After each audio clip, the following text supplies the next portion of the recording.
오늘 본문을 기록한 사도 바울은 성경 속에서 기독교를 세계 종교로 끌어올리는데 가장 큰 공헌을 한 사람이라고 할 수 있습니다.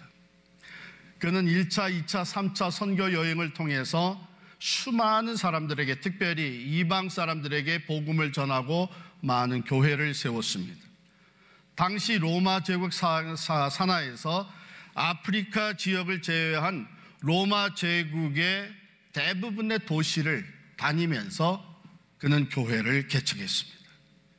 그리고 신약 성경 27권 중에 거의 절반이 되는 13문서를 사도 바울이 기록을 했어요. 자, 그 바울이 오늘 본문 10절에 이렇게 고백을 합니다. 내가 나 된 것은 하나님의 은혜로라.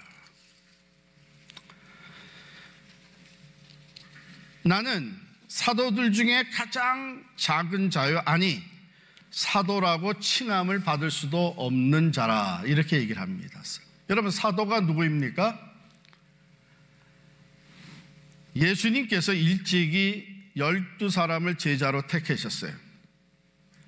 그래서 이들은 예수님과 함께 다니면서 그 말씀을 배우고 그리고 예수님과의 삶을 나눈 신실한 제자들로 자라갔습니다. 물론 그 중에 한 사람은 나중에 예수님을 팔았죠. 예수님께서는 그러한 사람들을 나중에 보내십니다. 가서 내 증인이 되라고, 모든 족속에게 복음을 전하라고 보내세요. 그래서 이 사도란 말은 보냄을 받은 사람들이란 뜻으로 바로 이 예수님의 제자들을 얘기합니다. 사도가 누구냐? 사도는 그런 사람들인데 사도 바울이 지금 고백하는 게, 그럼 나는 누구냐? 나는 하나님의 교회를 핍박하던 자다. 나는 예수 믿는 사람들을 박해하였던 자다. 나는 스데반이 돌에 맞아 죽는 일에 앞장섰던 자라. 나는 이 박해를 피해서 예루살렘에서 흩어지는 사람들, 이 성도들을 쫓아가면서 그들을 잡아들여 옥에 가두었던 자다. 내가 어떻게 사도라고 하는 칭함을 감당할 수 있겠느냐? 그럼에도 불구하고 내가 이방인의 사도가 된 것은 이건 전적으로 하나님의 은혜다. 나는 사도라고 하는 칭함을 받을 수도 없는, 감당할 수도 없는 사람인데 오직 하나님의 은혜로 오늘 내가 나 되었다고 고백을 하는 거예요. 여기서 바울은 자신의 실존을 아주 정확하게 표현하고 있습니다. 나는 사도라고 따지게 되면 사도 중에 가장 작은 자, 성도로 따지게 되면 나는 만삭되지 못해서 태어난 자, 실제로 했던 일을 놓고 보게 되면 나는 하나님의 교회를 핍박했던 자, 자기 자신의 실존을 정확하게 고백하고 있어요. 그런데 그는 나중에 가서 한 가지를 더합니다. 디모데전서 1장 15절에 보면 나는 죄인 중에 괴수다. 도무지 용서받을 수 없는 죄인이었는데 예수 그리스도의 보혈로 내가 용서를 받았고, 교회를 핍박하던 자였는데 예수 그리스도의 강권적인 선택으로 인해서 내가 변화되어 예수 그리스도를 증거하는 이방인의 사도가 되었다. 그러므로 내가 나 된 것은 오직 하나님의 은혜일 수밖에 없다, 이렇게 고백을 합니다. 바울은 그렇게 못된 사람이었으니까, 하나님의 교회를 핍박하던 사람이 그렇게 변했으니까 얼마든지 그렇게 고백할 수밖에 없었겠죠. 그럼 우리는 다르습니까? 우리는 그래도 내놓을 만한 게 있어서 하나님이 우리를 자녀 삼아 주셨고 성도가 되었고 천국의 일꾼이 되었습니까? 우리도 마찬가지죠. 죄 가운데 죄 아래 태어나서 우리 죄로 말미암아 죽었던 자들입니다. 그 죄로 인해서 하나님과 에네미가 되었던, 원수가 되었던 사람들이죠. 그런데 하나님께서 우리를 택해 주셨어요. 예수 그리스도의 보혈로 그 모든 죄를 사해 주셨어요. 우리가 하나님 앞에 의롭다고, 성도라고 인정받게 해주셨어요. 뿐만 아니라 하나님의 자녀로서 하나님이 주시는 영적 권세를 가지고 살게 되었고 천국의 일꾼이 되었고 그리스도의 몸된 교회에 직분을 받아 섬기는 자들이 되었습니다.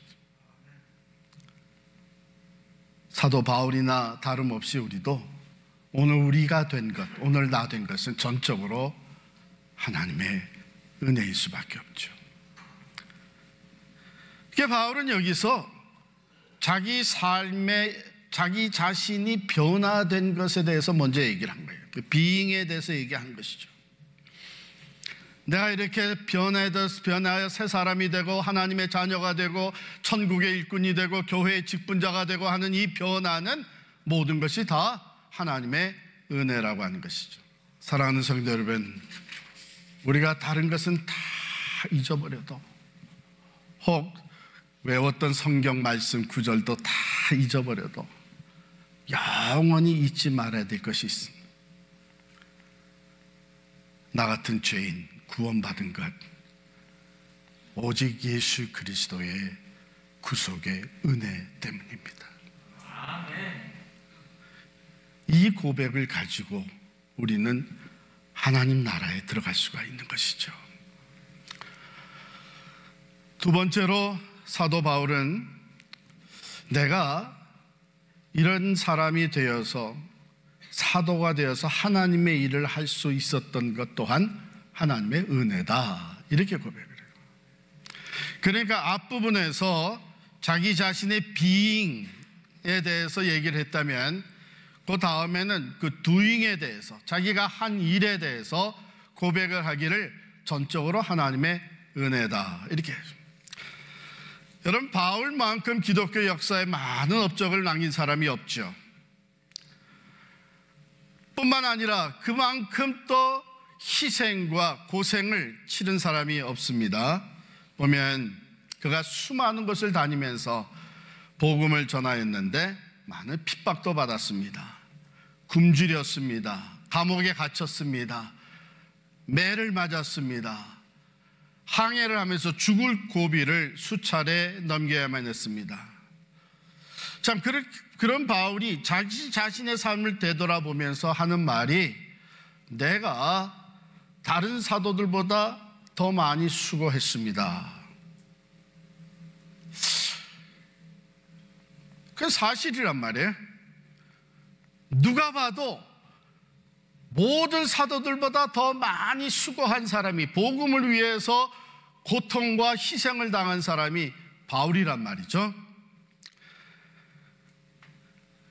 그러나 바울은 뭐라고 고백하나 하면 내가 다른 사도들보다 더 많이 수고하였으나 내가 한 것이 아니고 오직 나와 함께 하신 하나님의 은혜였습니다. 겉으로 볼 때는 내가 한 것 같이 보인다는 것이죠. 수고했어요, 정말. 누구보다도 많은 헌신, 누구보다도 큰 희생, 누구보다도 열심히 많은 일을 해냈습니다. 그래서 내가 한 것처럼 보일지 모르겠지만 바울의 고백은 뭐냐 하면 이건 내가 한 것 아닙니다. 나와 함께 하신 하나님의 은혜입니다.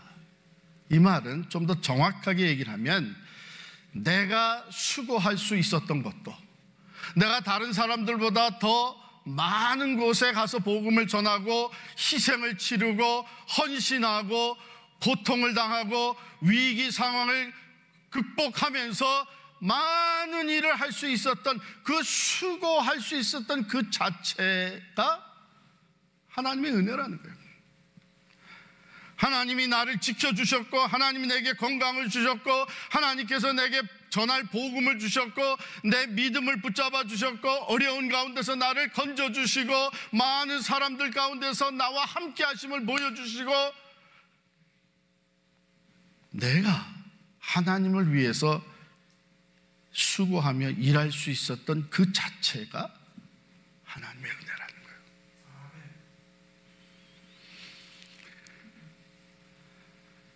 그러기에 바울은 나의 나 된 것은 나의 존재나 또는 내가 한 일이나 어떤 것을 보더라도 그것은 내가 한 것이 아니고 하나님의 은혜였다고 고백하는 것입니다. 여러분, 사람들이 되게 좀 큰 일을 이루고 나면 은근히 자기 자신을 좀 내세우려고 해요. 또 우리 교회, 기독교적인 용어를 쓰면서 내세우면, 하긴 내가 얼마나 기도했는지 몰라요. 내가 금식 기도도 하고요, 철야 기도도 하고요. 마치 그런 결과가 나타난 것이 자기의 기도의 결과였던 것처럼, 하긴 내가 누구보다도 많이 헌신했습니다. 저는 이것도 드리고요, 저것도 드리고요, 내 시간도 물질도 해가지고 마치 내가 헌신했기 때문에, 내가 그만큼 수고했기 때문에 그런 결과가 나타난 것 같이 자신을 내세울 수가 있어요. 그걸 우리 모두가 갖게 되는 유혹이고 생각입니다. 그런데 바울은 그게 아니에요. 내가 드릴 수 있었던 것도, 내가 희생할 수 있었던 것도, 내가 복음을 위해서 살 수 있었던 그 자체도 다 하나님의 은혜라는 것이죠. 하나님이 주셨기 때문에 나눌 수 있었고, 하나님이 나와 함께 하셨기 때문에 내가 존재할 수 있었고, 하나님이 역사하셨기 때문에 복음의 열매가 맺어질 수 있었다고 하는 것이죠. 사랑하는 성도 여러분, 여러분과 제가 오늘도 이렇게 예배를 드리고 또 주님을 위해서 살 수 있다고 하는 이 사실 자체가 하나님의 은혜인 것을 믿습니까? 할렐루야. 그럼요. 이 고백이, 바울의 고백이 여러분과 저의 고백이 될 수 있기를 간절히 축원합니다. 다 하나님의 은혜죠. 내가 한 것 아닙니다. 여러분, 이것은 우리 교회를 다니는 사람들 누구나 자주 하는 얘기입니다. 이번에 집사님 수고 많이 하셨습니다. 장로님 정말 수고하셨습니다. 장로님 이렇게 좋은 훌륭한 일을 해내셨네요. 목사님 정말 애쓰셨습니다. 그 수고한 결과로 이렇게 되지 않았습니까? 그러면 우리는 누구나 어떻게 대답할 줄 알아요. 그죠? 뭐 그런 것 가지고 그러십니까? 이렇게 안 하잖아요. 다 하나님이 하셨죠. 제가 한 게 뭐 있습니까? 하나님의 은혜죠. 그런데 그 고백이 진실된 고백인가, 아니면 겉으로 보여지는 겸손인가 하는 것은요, 그 삶의 모습에서 나타나게 되어 있습니다.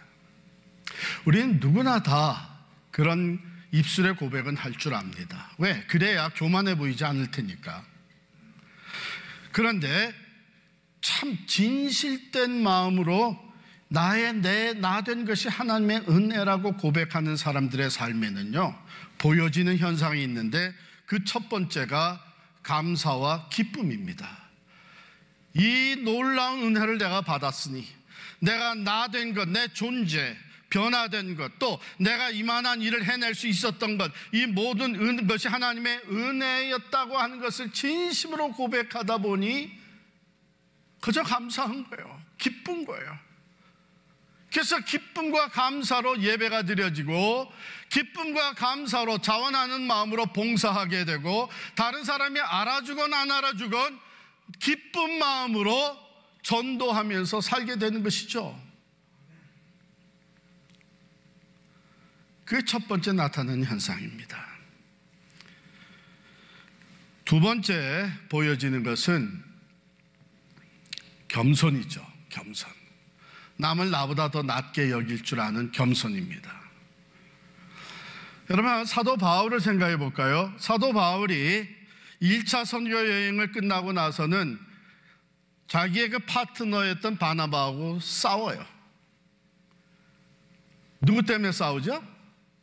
마가 때문에 싸우죠. 1차 선교 여행 때 데리고 떠났던 이 젊은이 마가가 도중에 포기했어요. 그리고 돌아갔어요. 그런데 2차 선교 여행을 떠날 때에 바나바는 마가를 또 데리고 가자는 거예요. 그러니까 바울은 안 된다. 또 무슨 어려움을 당하려고. 그가 우리를 버리고 딱 돌아가는 동안 우리가 얼마나 디스커리지 됐었느냐. 믿을 수 없는 사람 데려갈 수 없다. 이래가지고서는 심히 다투고 둘이 헤어지잖아요. 그래서 바나바는 자기가 원하는 대로 마가를 데리고 가고, 바울은 자기 2차 선교 여행을 실라를 데리고 갑니다.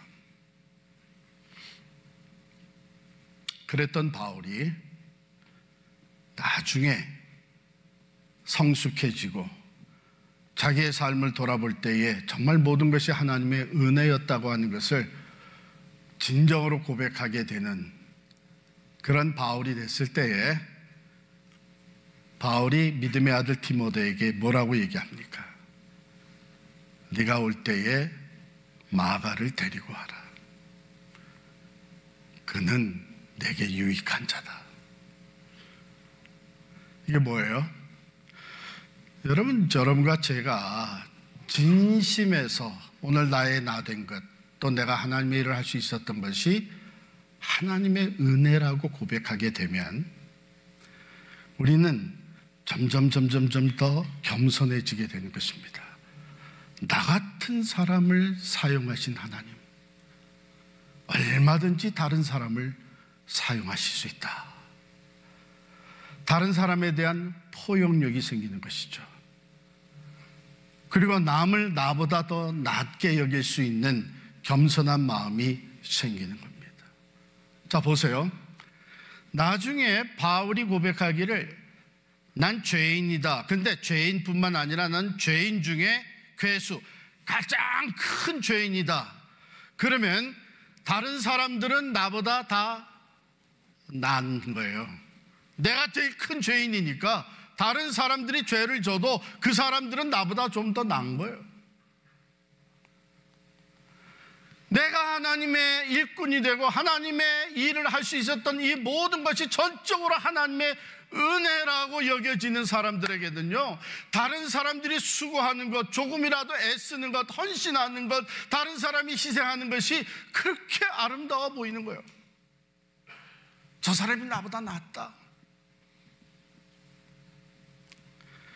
그러한 겸손이 보여지는 거예요.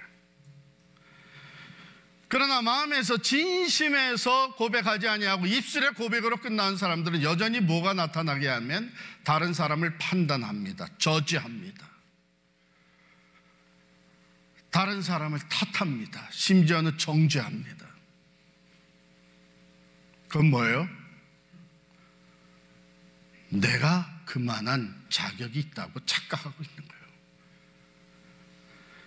그래서 진심으로 나의 나 된 것은 하나님의 은혜라고 고백하는 사람들에게는 기쁨과 감사뿐만 아니라 다른 사람을 나보다 더 낮게 여길 수 있는 겸손이 보여지는 겁니다. 세 번째는 그들의 삶에는 충성이 이어집니다. 충성이 이어져요. 왜? 이 모든 것이 하나님의 은혜다 진심으로 고백을 하니까 그 다음에 따라오는 반응이 뭐예요? 그렇다면 여호와께서 주신 이 모든 은혜를 내가 무엇으로 보답할까? 내가 감당할 수 없는 이 모든 은혜를 하나님이 내게 부어주셨는데 나를 변화시켜 주시고 나로 하여금 하나님의 일을 감당하게 하시고 내가 수고할 때에 그 열매가 헛되지 않고 풍성하게 맺게 해주신 이 모든 은혜를 생각할 때에 그렇다면 내가 어떻게 살아야 무엇을 해야 그 모든 은혜를 보답할 수 있겠나? 그래서 충성을 더하는 거예요. 사람들은 오고 가고 환경은 바뀌어도 변함없이 기쁨과 감사로 남을 나보다 더 낮게 여기면서 충성된 하나님의 사람이 될 수 있는 것이죠. 우리 한 번쯤 생각해 봅시다. 나도 곧잘 내 입으로 모든 것이 하나님의 은혜라고 말은 하는데 내게 정말 하나님을 섬김에 기쁨과 감사가 있는가? 남을 나보다 더 낮게 여기는 겸손한 마음이 내게 있는가? 변함없는 충성으로 하나님을 섬기고 있는가? 여러분, 우리가 한 해를 보내고 새 해를 맞이하면서 이런 시간을 갖는다는 것은 매우 중요합니다. 하나님은요, 교만한 자는 물리치시고 대적하시고 겸손한 자에게 은혜를 더 주신다 그랬습니다.